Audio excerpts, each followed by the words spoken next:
ফের সন্ত্রাসী হামলায় লন্ডনে প্রাণ গেল অন্তত 7 জনের। উগ্রপন্থীদের কাছে মাথা নত না করার ঘোষণা ব্রিটিশ প্রধানমন্ত্রী। সুন্দরবনের কারণে কিন্তু বাংলাদেশ টিকে আছে, কিন্তু সুন্দরবন আরো যাতে বৃদ্ধি পায় তার জন্য আর্টিফিশিয়ালি ম্যানগ্রোভ করার উদ্যোগ ইতিমধ্যেই আমরা নিয়েছি। সুন্দরবনের ক্ষতি হয় এমন প্রকল্প নেয় না সরকার, পরিবেশ দিবসে অনুষ্ঠানে প্রধানমন্ত্রী। বাড়িঘরে ফিরছেন লংদুতে হামলার শিকার পাহাড়িরা, দায়ী কাউকে ছাড় নয়, হুঁশিয়ারি স্বরাষ্ট্রমন্ত্রীর। এ পর্যন্ত গ্রেপ্তার 12 জন। এবং চ্যাম্পিয়ন্স ট্রফিতে ভারত পাকিস্তান দ্বৈরথে আবারও বৃষ্টির বাধা। আসরে টিকে থাকতে কাল অস্ট্রেলিয়ার বিপক্ষে জয়ের বিকল্প নেই বাংলাদেশে।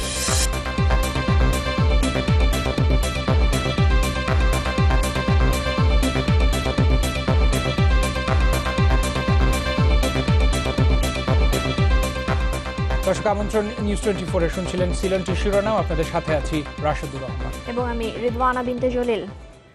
বিজলি কেবলই সঠিক মানে কেবল, ব্যবহার করুন যুগের পর যুগ বিজলি কেবল।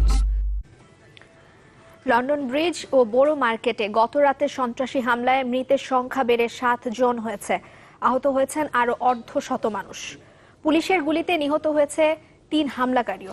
আর এই হামলার ঘটনায় নিন্দার ঝড় বইছে বিশ্বজুড়ে। এদিকে ব্রিটিশ প্রধানমন্ত্রী থেরেসা মে বলেছেন ইসলামী চরমপন্থীদের কাছে মাথা নত করবে না ব্রিটেন। একই সাথে এও জানিয়েছেন যে কোনো মূল্যে আগামী বৃহস্পতিবারের নির্বাচন হবে।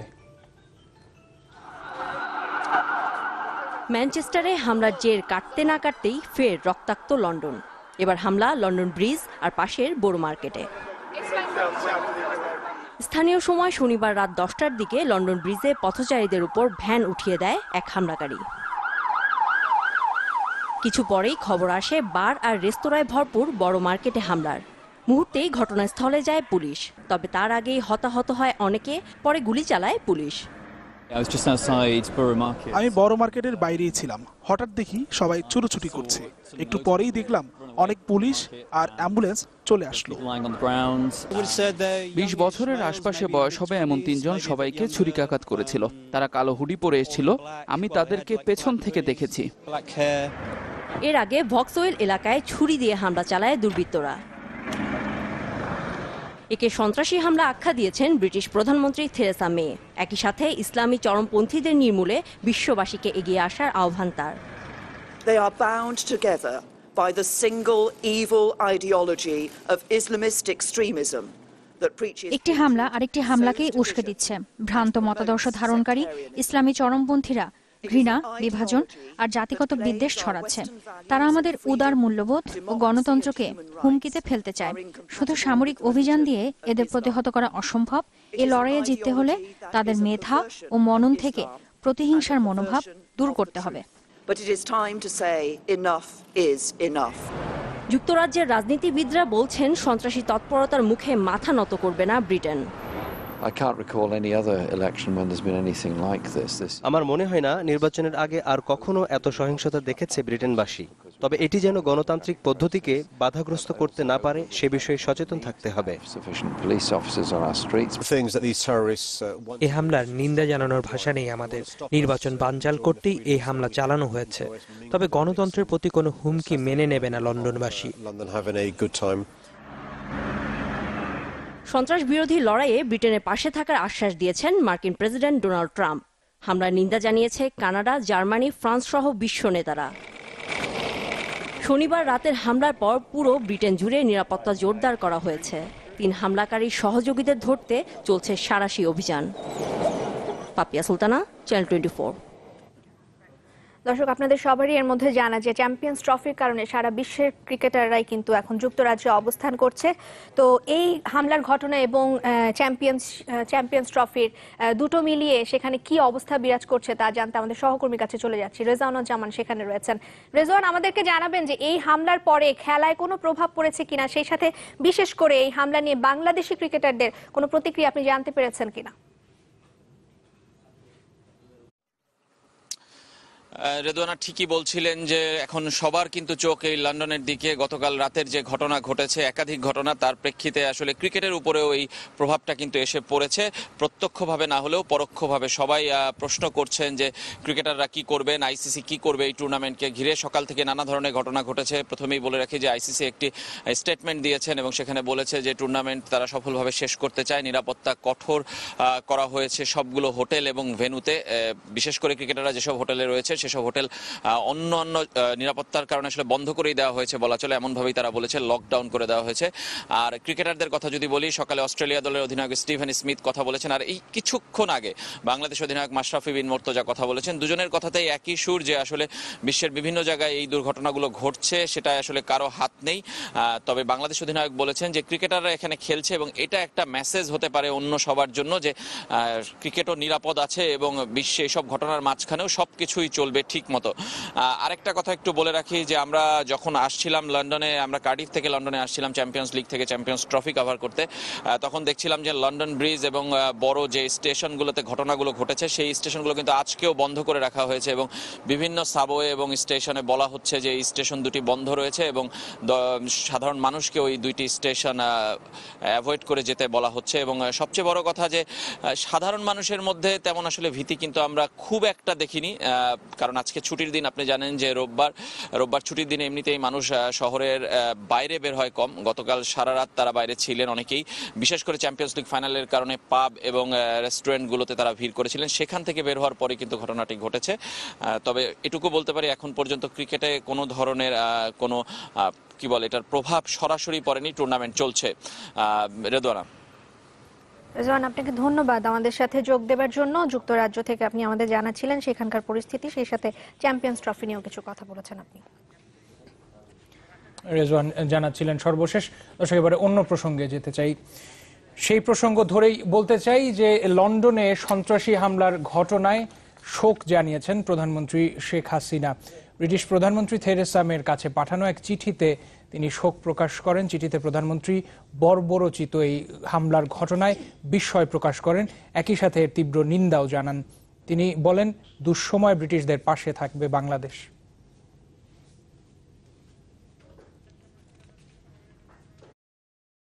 আমরা আনোয়ার ইস্পাত, দৃঢ়তার ইস্পাত ইনসাইড। আমরা আনোয়ার ইস্পাত, দৃঢ়তার ইস্পাত ইনসাইড। সুন্দরবনে যে প্রকল্পই নেওয়া হোক না কেন, এর যেন ক্ষতি না হয় সেদিকে বিশেষ দৃষ্টি দিয়ে কাজ করে সরকার। বঙ্গবন্ধু আন্তর্জাতিক সম্মেলন কেন্দ্রে জাতীয় বৃক্ষরোপণ অভিযান এবং বৃক্ষ মেলার উদ্বোধন অনুষ্ঠানে যোগ দিয়ে এই কথা বলেন প্রধানমন্ত্রী শেখ হাসিনা। দেশবাসীর প্রতি আহ্বান জানান, আধুনিকায়নের সাথে তাল মেলাতে গিয়ে যাতে পরিবেশের ক্ষতি না হয় সেদিকে লক্ষ্য রাখতে। বৃক্ষরোপণ করে যে সম্পদশালী হয় সে, এমন প্রতিপাদ্যে চলতি বছর দেশে পালিত হচ্ছে বিশ্ব পরিবেশ দিবস। এ উপলক্ষে আয়োজিত বিভিন্ন কর্মসূচির উদ্বোধনী অনুষ্ঠানে যোগ দেন প্রধানমন্ত্রী শেখ হাসিনা। বনায়ন ও পরিবেশ সংরক্ষণে অবদান রাখায় 4টি শ্রেণীতে 7 ব্যক্তি ও 8 প্রতিষ্ঠানকে পদক তুলে দেন প্রধানমন্ত্রী। পরিবেশ সংরক্ষণে বর্তমান সরকারের নানা পদক্ষেপ তুলে ধরেন তিনি। বলেন, আধুনিকায়ন করতে গিয়ে যাতে পরিবেশের ক্ষতি না হয় সে ব্যাপারে সচেতন থাকতে হবে সবাইকে। নগরায়ন আমাদের প্রয়োজন আছে, কারণ গ্রাম বাংলার মানুষ যারা বাস করে তারাও নাগরিক সুবিধা পাক। আবার আমরা সেই আধুনিকায়নের যুগের সাথে তাল মিলিয়ে চলতে চেয়ে আমাদের পরিবেশ যেন নষ্ট না করি, পরিবেশ যেন ক্ষতিগ্রস্ত না হয়, সেটাও আমাদেরকে বিশেষভাবে নজরে রেখেই আমাদের উন্নয়নের পরিকল্পনা হাতে নিতে হবে। শেখ হাসিনা অভিযোগ করেন, আওয়ামী লীগ পরিবেশ রক্ষায় কাজ করে আর বিএনপি ক্ষমতায় এসে তা ভেস্তে দেয়। সুন্দরবনের জীববৈচিত্র্য বিবেচনায় নিয়েই সরকার সেখানে প্রকল্প হাতে নেয় বলেও জানান তিনি। সুন্দরবনের কারণে কিন্তু বাংলাদেশ টিকে আছে, কিন্তু এই সুন্দরবন আরও যাতে বৃদ্ধি পায় তার জন্য আর্টিফিশিয়ালি ম্যানগ্রোভ করার উদ্যোগ ইতিমধ্যেই আমরা নিয়েছি। যে কোনো প্রকল্প আমরা নেই না কেন, অন্তত আমাদের এই সুন্দরবন যেন ক্ষতিগ্রস্ত না হয় সেদিকে বিশেষ দৃষ্টি দিয়েই কিন্তু আমরা আমাদের প্রকল্প গ্রহণ করি। প্রধানমন্ত্রী জানান, দুর্যোগ মোকাবেলায় সরকার আগে থেকে প্রস্তুত ছিল বলেই ঘূর্ণিঝড় মোড়ায় ক্ষয়ক্ষতি কম হয়েছে। সবাইকে অন্তত 3টি করে গাছের চারা রোপণের আহ্বানও জানান তিনি। সকলেরই গ্রামের বাড়ি আছে, জায়গা আছে, প্রত্যেকে যদি বৃক্ষরোপণ করেন, অন্তত 3টা করে গাছ লাগান। একটা বনজ, একটা ভেষজ আর একটা ফলজ। পরে অনুষ্ঠান প্রাঙ্গণে একটি কাঁঠাল গাছের চারা রোপণ করেন শেখ হাসিনা। জাতীয় পরিবেশ মেলা ও বৃক্ষ মেলা উদ্বোধনের পর ঘুরে দেখেন মেলা প্রাঙ্গণ। হাসান শুভ্র, চ্যানেল 24, ঢাকা। টেকো নুডলস, সময়ে অসময়ে সব সময়। রাঙামাটির লংদুতে প্রশাসনের আশ্বাসে গ্রামে ফিরতে শুরু করেছে অগ্নিসংযোগের ঘটনায় পালিয়ে যাওয়া লোকজন। ঘরবাড়ি আগুনে পুড়ে যাওয়ায় তাদের জন্য 2টি আশ্রয় কেন্দ্র খোলা হয়েছে। সেখানে খাদ্যসহ অন্যান্য সহায়তা দিচ্ছে সেনাবাহিনী ও জেলা প্রশাসন। এদিকে ঘটনাস্থল পরিদর্শন করেছেন পার্বত্য শরণার্থী বিষয়ক টাস্ক ফোর্সের চেয়ারম্যান যতীন্দ্র লাল ত্রিপুরা ও আওয়ামী লীগের কেন্দ্রীয় সদস্য দীপঙ্কর তালুকদার। এদিকে পাহাড়িদের ঘরে অগ্নিসংযোগের ঘটনায় আরও 5 জনকে গ্রেপ্তার করেছে পুলিশ। আর এই ঘটনায় এ পর্যন্ত মোট 12 জনকে গ্রেপ্তার করা হলো। হামলা ও আগুনের প্রতিবাদে কাল রাঙামাটিতে আধবেলা অবরোধ ডেকেছে ইউপিডিএফ।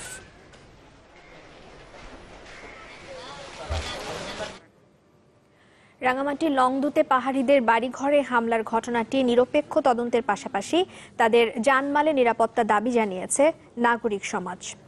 সকালে রাজধানীর শাহবাগে নাগরিক প্রতিবাদ সমাজে এ দাবি তোলেন বক্তারা। পাহাড়ি গ্রামে হামলার সময় আইনশৃঙ্খলা বাহিনীর ভূমিকা নিয়েও প্রশ্ন তোলেন তারা। বলেন ভবিষ্যতে এ ধরনের হামলা যাতে আর না ঘটে এ বিষয়ে সরকারকে সঠিক পরিকল্পনা নিতে হবে। বক্তারা হামলাকারীদের অচিরেই গ্রেপ্তার সহ দৃষ্টান্তমূলক শাস্তির দাবি করেন।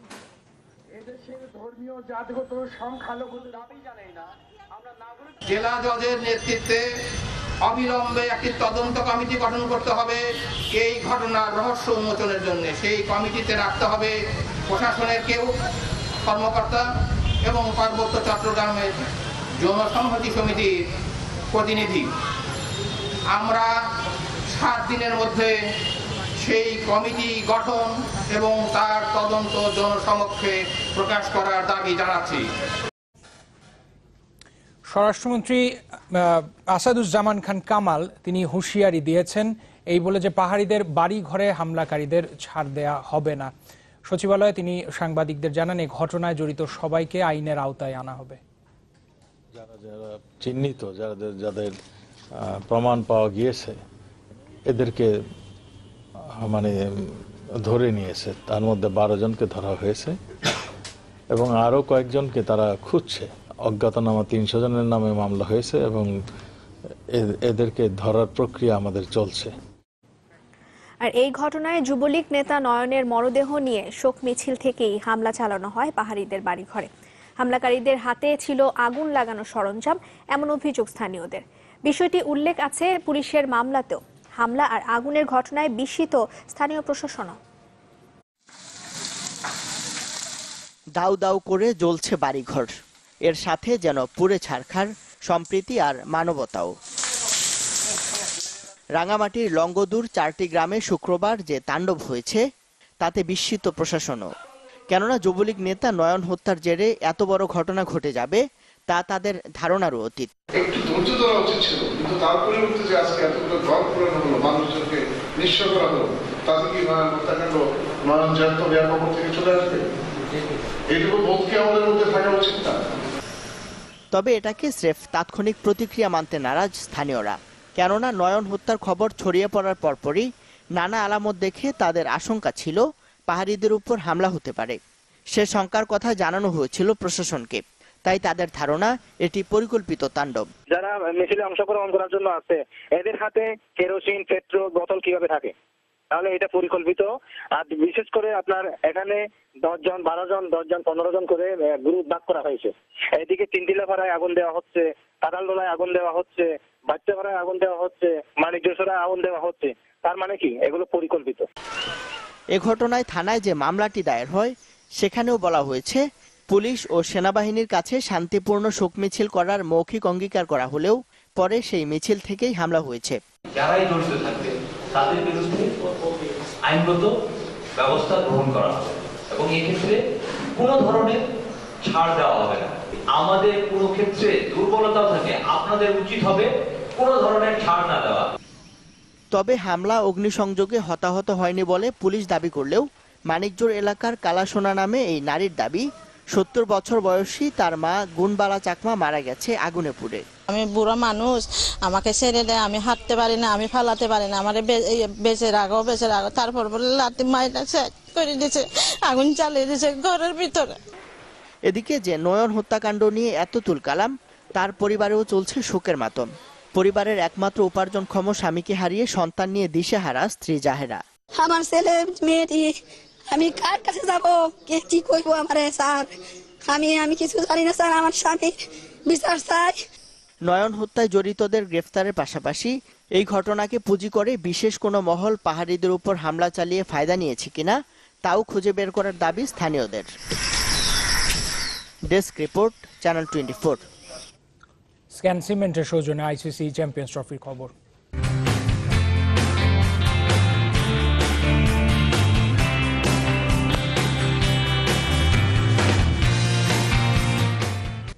চিরপ্রতিদ্বন্দ্বিতার ম্যাচে আবারও বৃষ্টির বাধা। পাকিস্তানের বিপক্ষে টস হেরে ব্যাট করতে নেমে দ্বিতীয়বার বৃষ্টিতে ম্যাচ বন্ধের আগ পর্যন্ত ভারতের সংগ্রহ ছিল 1 উইকেটে 173 রান। এজবাস্টনে অসাধারণ শুরু করেন দুই ভারতীয় ওপেনার রোহিত শর্মা ও শিখর ধাওয়ান, গড়েন শতাধিক রানের পার্টনারশিপ। 136 রানের জুটি ভাঙে ব্যক্তিগত 68 রানে শাদাব খানের বলে শিখর ধাওয়ান আউট হয়ে গেলে অর্ধশতক তুলে নিয়েছেন আরেক ওপেনার রোহিত শর্মা। আর এই ম্যাচে পাকিস্তান একাদশে নেই বাংলাদেশের বিপক্ষে প্রস্তুতি ম্যাচে জয়ের নায়ক ফাহিম আশরাফ। অন্যদিকে 3 পেসার নিয়ে খেলছে ভারতের একাদশে ভুবনেশ্বর কুমার, উমেশ যাদব এবং জশপ্রীত বুমরা। বাদ পড়েছেন মোহাম্মদ শামি ও স্পিনার রবিচন্দ্রন আশ্বিন। এ আসরে 3 মোকাবেলায় 2টিতে জিতেছে পাকিস্তান আর 1টিতে ভারত।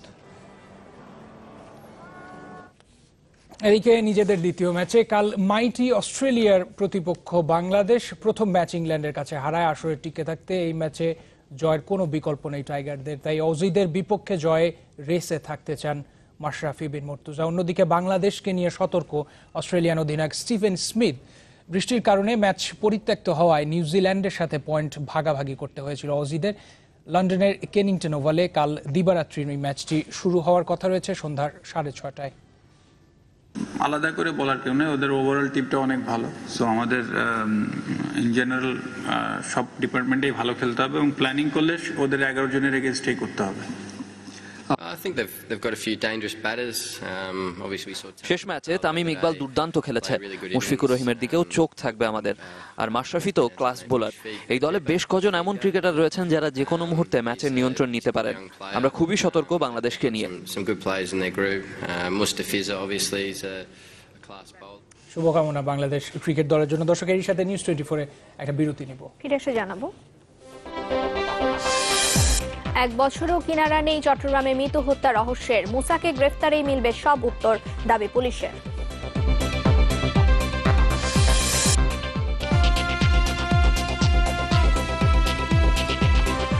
বিরতির পর আবারও ফিরলাম।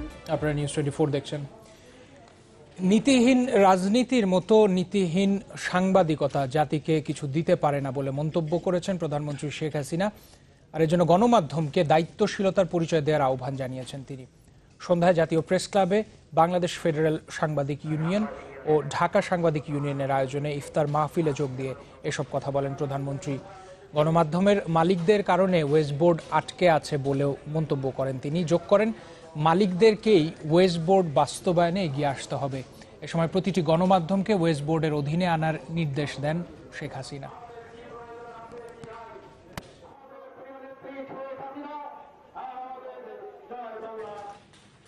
দুই 2017-18 অর্থ বছরের প্রস্তাবিত বাজেট জনগণের উপর চাপিয়ে দেয়া বোঝা, এমন মন্তব্য করেছেন বিএনপির মহাসচিব মির্জা ফখরুল ইসলাম আলম। ইঞ্জিনিয়ারিং ইনস্টিটিউটে এক সভায় তিনি বলেন, 2014 সালের নির্বাচনের পুনরাবৃত্তি হতে দেয়া হবে না। বাজেটের একটা মানুষ বাংলাদেশে খুঁজে পাবেন না যে এই বাজেট সম্পর্কে ভালো বলছে। এমনকি যারা অর্থনীতিবিদ, এমনকি যারা আওয়ামী লীগের প্রতি দুর্বল, তারাও বলছে যেটা বোধহয় এত বাজেট যা এসছে বাংলাদেশে তার মধ্যে সবচেয়ে খারাপ বাজেট। কেন? এটা জনগণের উপরে একটা বোঝা চাপিয়ে দেওয়া হয়েছে। ওদিকে 14 দলের নেতারা মনে করছেন প্রস্তাবিত বাজেটের কিছু বিষয় জনস্বার্থে সংশোধন করা প্রয়োজন।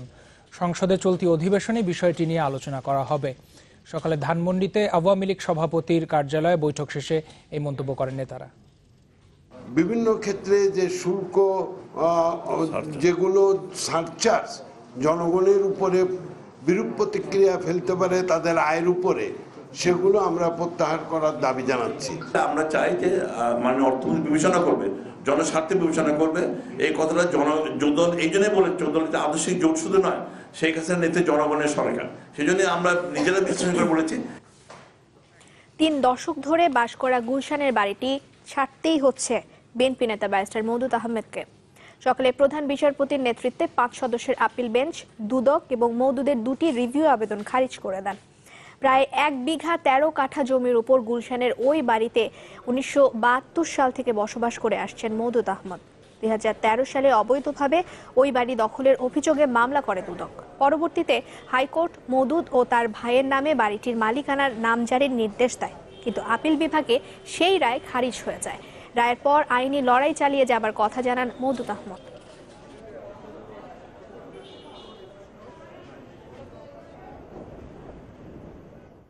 আমি বাড়িতে থাকবো, যেভাবে লফুলি থাকবো, দেখা যাক যারা এটার মালিক তারা যদি এগিয়ে আসেন তখন দেখা যাবে যে কি হয় না হয়, সেটা আমাদের দুই পক্ষের বিষয়। এবং এই ব্যাপারে আমি একটা সুটও ফাইল করতে পারি।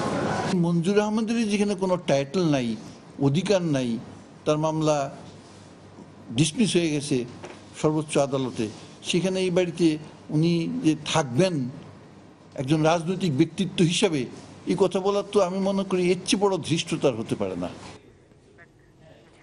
1 বছরেও জানা যায়নি চট্টগ্রামের সাবেক পুলিশ সুপার বাবুল আক্তারের স্ত্রী মাহমুদা মিতু হত্যার কারণ।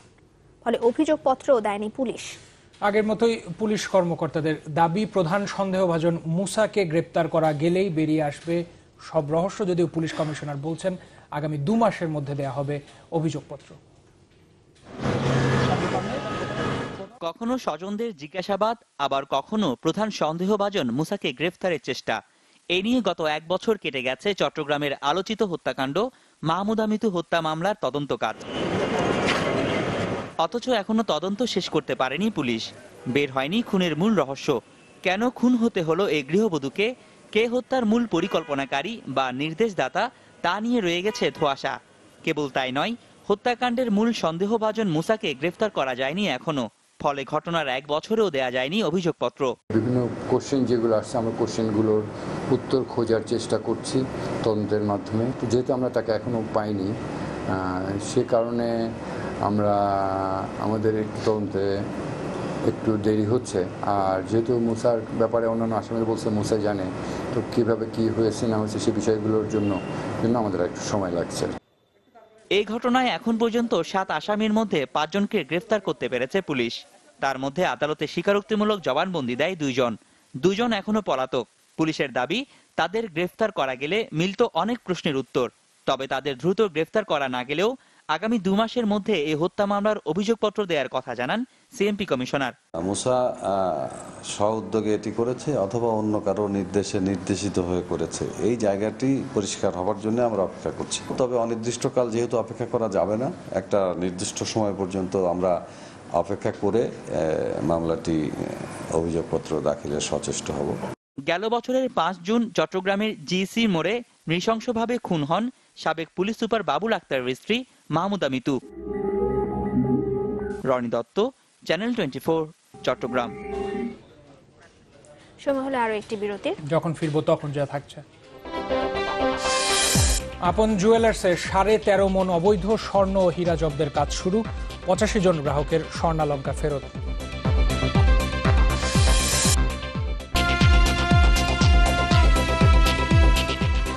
স্বাগত। নিউজ 24 দেখছেন। বিশিষ্ট সাংবাদিক, বুদ্ধিজীবী এবং পেশাজীবীদের সম্মানে আয়োজিত ইফতার মাহফিলে যোগ দিয়েছেন বিএনপি চেয়ারপারসন বেগম খালেদা জিয়া। রাজধানীর বসুন্ধরা কনভেনশন সেন্টারের নবরাত্রি হলে এই মাহফিলে ব্যারিস্টার রফিকুল ইসলাম সহ অন্যান্য আইনজীবী এবং বিভিন্ন মিডিয়া ব্যক্তিত্ব সহ দেশের গণ্যমান্য ব্যক্তিরা উপস্থিত ছিলেন। এ সময় তাদের সাথে কুশল বিনিময় করেন বিএনপি চেয়ারপারসন। ইফতারের আগে দেশ ও জনগণের কল্যাণ কামনায় বিশেষ মোনাজাত করা হয়। বৈধ কাগজ না থাকায় আপন জুয়েলার্সের 5টি শোরুম থেকে প্রায় 13.5 মণ স্বর্ণ ও 427 গ্রাম হীরা জব্দের কাজ শুরু করেছে শুল্ক গোয়েন্দা অধিদপ্তর। সকালে সংশ্লিষ্টদের উপস্থিতিতে স্বর্ণ জব্দের এই কাজ শুরু হয়। এগুলো ঢাকা কাস্টমস হাউসের শুল্ক গুদামের মাধ্যমে বাংলাদেশ ব্যাংকে জমা দেওয়া হবে। জব্দ ও স্থানান্তর প্রক্রিয়া তদারকি করছেন শুল্ক গোয়েন্দার 5টি দল। তবে আপন জুয়েলার্সে দেয়া 182 জনের মধ্যে 85 জন প্রকৃত গ্রাহককে তাদের প্রায় 2 কেজি 300 গ্রাম স্বর্ণালংকার ফেরত দেওয়া হয়েছে।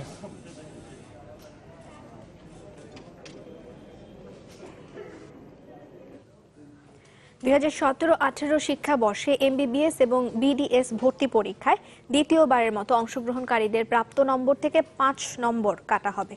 এই নির্দেশনা জারি করেছে স্বাস্থ্য ও পরিবার কল্যাণ মন্ত্রণালয়। সচিবালয় মেডিকেল এবং ডেন্টালে ভর্তি সংক্রান্ত সভায় স্বাস্থ্যমন্ত্রী মোহাম্মদ নাসিমের উপস্থিতিতে এই সিদ্ধান্ত নেওয়া হয়। সিদ্ধান্ত অনুযায়ী আগের বছরে সরকারি কলেজে ভর্তিকৃত ছাত্রছাত্রীদের ক্ষেত্রেও 7.7 নম্বর কাটা হবে। 2017-18 শিক্ষাবর্ষ থেকেই এই নিয়ম চালু হবে বলে জানিয়েছে স্বাস্থ্য মন্ত্রণালয়। এছাড়া আগামী বছর থেকে BDS এর কোর্স 5 বছর মেয়াদী হবে বলে জানানো হয়েছে।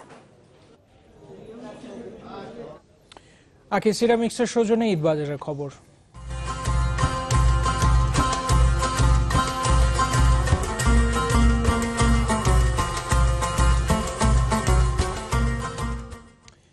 রোজা শুরুর পরই ব্যস্ততা বাড়ে ঈদের কেনাকাটার, আর সেই ব্যস্ততার দেখা মেলে রাজধানীর আজিজ সুপার মার্কেটেও।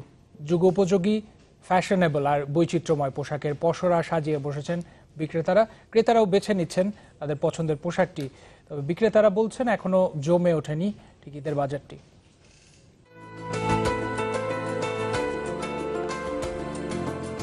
ঈদ মানে যেন রঙিন আনন্দের প্রাণখোলা এক উৎসব, আর এই উৎসবের একটা বড় অংশ জুড়েই থাকে নতুন পোশাক। পোশাকের মান বিচারের পাশাপাশি ক্রেতাদের কাছে প্রাধান্য পায় নান্দনিকতাও, যেখানে পোশাকের জমিনে রঙিন সুতার মায়ের বুননে উঠে আসে নানা ডিজাইন। রুচিশীল আর দৃষ্টিনন্দন পোশাকের প্রতি ক্রেতাদের চাহিদা যেন সবসময়ই একটু বেশি। ঈদের এখনো অনেক বাকি, তারপরও বিপণী বিতানগুলোতে আসছেন ক্রেতারা। ঘুরে ঘুরে খুঁজছেন নিজের পছন্দের পোশাক। কামিজের মধ্যে দেখলাম 4 পার্ট টাইপের নতুন এসেছে এবার কালেকশন, আমি কখনো কিনিনি, ওটাই ঠিক করেছি কিনবো। ডিজাইনটা একটু ইউনিক, প্লাস পরে অনেক আরাম পাওয়া যায়, এটার জন্যই এখান থেকে নেওয়া মেইনলি। ঈদেও মনে হয় গরম পড়বে, গরমটা থাকবে, সেক্ষেত্রে কটনটাই ফেভার করছি। রাজধানীর আজিজ সুপার মার্কেটে এবার সালোয়ার কামিজ, শাড়ি, ছোটদের পোশাকই বেশি। যদিও ছেলেদের বাহারি রঙের পোশাকের জন্য বেশ পরিচিত এই মার্কেট। যেগুলো পরে মজা পাওয়া যাবে এইগুলোই মূলত এখন খুঁজতেছি। পাঞ্জাবি, টি শার্ট এগুলোর জন্য স্পেশাল মনে হয় যে এই মার্কেটে, এই জন্য এই মার্কেটে আসা পড়ে। বিক্রেতারা বলছেন মাসের শুরু, তাই এখনো সেভাবে বিক্রি শুরু হয়নি। তবে গরমের কারণে ক্রেতারা সুতি কাপড় আর হাতের কারুকাজ করা পোশাকই রাখছেন পছন্দের তালিকায়। এখনো অতটা শুরু হয়নি, মাসের জাস্ট শুরু হলো। আমরা ওয়েট করতেছি, হয়তো এক সপ্তাহের ভিতরেই সেলটা ভালো হবে। দেশীয় ডিজাইন, দেশীয় ঐতিহ্য, এবং যেহেতু গরম, তাই গরমটাকে মাথায় রেখে আমরা কাপড়টা খুব পাতলা কাপড়ের কাজ করেছি। মাসুদা লাবনী, চ্যানেল 24, ঢাকা। সবাই আরেকটু বিরতি এসে জানাবো। দক্ষিণ পূর্ব এশিয়ায় IS তৎপরতা ঠেকাতে গোয়েন্দা বিমান এবং ড্রোন ব্যবহারের পরিকল্পনা, ঐক্যমত্যে আসিয়ান প্রতিরক্ষা মন্ত্রীরা।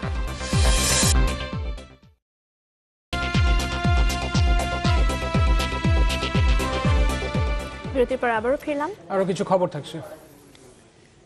কেবল টিভি নেটওয়ার্ক ডিজিটালাইজেশনের সময়সীমা বাড়াতে সরকারের প্রতি আহ্বান জানিয়েছে এই খাতের সংগঠন কোয়াব। বিকেলে ঢাকা রিপোর্টার্স ইউনিটিতে সংবাদ সম্মেলনে সংগঠনটির প্রতিষ্ঠাতা সভাপতি আনোয়ার পারভেজ জানান, 2017-2018 অর্থ বছরের প্রস্তাবিত বাজেটে কেবল টিভি ডিজিটালাইজেশনের বাধ্যতামূলক করা হয়েছে। আর এক্ষেত্রে 2018 সালের জুন মাসের মধ্যে ঢাকা ও চট্টগ্রাম এবং 2019 সালের জুনের মধ্যে সারা দেশে তা বাস্তবায়নের সময়সীমা দেওয়া হয়েছে। কোয়াব নেতারা বলছেন, পুরোপুরি ডিজিটালাইজেশনের জন্য এই সময় যথেষ্ট নয়। ডিজিটালাইজেশন বাস্তবায়নে সংশ্লিষ্ট বিভিন্ন মন্ত্রণালয় এবং কেবল খাতের সমন্বয়ে একটি কমিটি করার প্রস্তাব দেন তারা। এছাড়া কেবল টিভি খাতে 1000 কোটি টাকা বাজেট বরাদ্দ এবং সহজ শর্তে ঋণ দেওয়ারও দাবি জানায় কোয়াব। ডিজিটাল হলে তখন একটা কাস্টমারের মানে চ্যানেল চুজ করার একটা সুযোগ থাকবে যে আমি কোন প্যাকেজটা নিব, আমি কোন চ্যানেলটা দেখবো, আমি কি বাংলাদেশের 30টা চ্যানেল নিব না আমি 3টা চ্যানেলের প্যাকেজ দিব। একটি ডিজিটাল নেটওয়ার্ক করতে সর্বপ্রথম প্রয়োজন বিরাট অঙ্কের অর্থ, দ্বিতীয়ত অনেকগুলি প্রযুক্তির সমন্বয় ঘটিয়ে তৈরি করতে হয় একটি ডিজিটাল নেটওয়ার্ক। সুতরাং সময়টি যেন আরো একটু বৃদ্ধি করা হয়। আমার মনে হয় যে 3 বছর আগে ঢাকা চট্টগ্রাম এতগুলি বক্স অ্যাপ্লাই করা হবে না। আবারও জানাবো দেশের বাইরের খবর। আইএস জঙ্গিদের ঠেকাতে গোয়েন্দা বিমান এবং ড্রোন ব্যবহারের পরিকল্পনা নিয়েছেন দক্ষিণ পূর্ব এশিয়ার নেতারা। সিঙ্গাপুরে আজ আসিয়ান প্রতিরক্ষা মন্ত্রীদের সম্মেলনে এ কথা জানানো হয়েছে। সিঙ্গাপুরে 16তম ইন্টারন্যাশনাল ইনস্টিটিউট অফ স্ট্র্যাটেজিক স্টাডিজের এই নিরাপত্তা সম্মেলনে যোগ দিয়েছেন মার্কিন প্রতিরক্ষা মন্ত্রী জেমস ম্যাটিসো। মুসলিম সংখ্যাগরিষ্ঠ ইন্দোনেশিয়ার প্রতিরক্ষা মন্ত্রী জানান শিগগিরই সুলু সমুদ্র এলাকায় মালয়েশিয়ার সাথে যৌথ বিমান টহল শুরু করবে তার দেশ। এছাড়া মিন্দানাও সহ দক্ষিণ ফিলিপাইনে চরমপন্থী কর্মকাণ্ড দমনে সহযোগিতা জোরদারেরও কথা জানান দক্ষিণ পূর্ব এশিয়ার নেতারা। তারা বলেন এই অঞ্চলের 60 কোটি জনগণের সামনে বড় চ্যালেঞ্জ আইএস জঙ্গিদের তৎপরতা।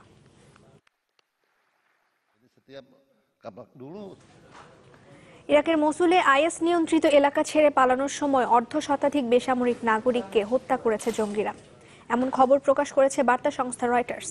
রয়টার্স জানিয়েছে এলাকা ছেড়ে পালাতে গেলেই বাসিন্দাদের গুলি করে হত্যা করছে আইএস জঙ্গিরা। জানজিলি সহ মসুলের বিভিন্ন এলাকার রাস্তায় নারী শিশু সহ 50 জনের বেশি লাশ পড়ে আছে বলেও জানিয়েছে বার্তা সংস্থাটি। 2014 সালে মসুল দখলে নেয় আইএস। চলতি বছরের জানুয়ারিতে মসুলের পূর্বাঞ্চল আবারও দখল করে ইরাকি সেনারা। তবে এখনও উত্তর পশ্চিমাঞ্চলের বেশিরভাগ এলাকায় আইএসের দখলে, যেখানে অবরুদ্ধ হয়ে আছেন 4.5 লাখের বেশি মানুষ। প্যারিস জলবায়ু থেকে ওয়াশিংটনকে প্রত্যাহার করে নেয় প্রেসিডেন্ট ডোনাল্ড ট্রাম্পকে অপসারণের দাবিতে বড় ধরনের বিক্ষোভ হয়েছে যুক্তরাষ্ট্র জুড়ে। মার্চ ফর ট্রুথ নামে এই আন্দোলনে অংশ নিয়েছেন কংগ্রেসম্যান থেকে শুরু করে হাজার হাজার সাধারণ মার্কিনী। রোববার ওয়াশিংটন ছাড়াও বিক্ষোভ হয় বিভিন্ন রাজ্যে। হোয়াইট হাউসের সামনে বিক্ষোভ থেকে মার্কিন নির্বাচনে রুশ সম্পৃক্ততার নিরপেক্ষ তদন্তের দাবি জানানো হয়। নিউ জার্সির গলফ ক্লাবের কাছে বিক্ষোভ করেন কয়েকশো মার্কিনী। মার্চ ফর ট্রুথ নামে দেশ জুড়ে শুরু হওয়া এই আন্দোলনে যোগ দিয়ে ডেমোক্রেট কংগ্রেসম্যান বিল পাস্ক্রেল জানান ট্রাম্পের বিরুদ্ধে যে গণরোষ তৈরি হয়েছে তারই প্রমাণ এটি। এদিকে ট্রাম্পকে সরিয়ে 2018 সালে আগাম নির্বাচনের দাবি জানান অনেকেই।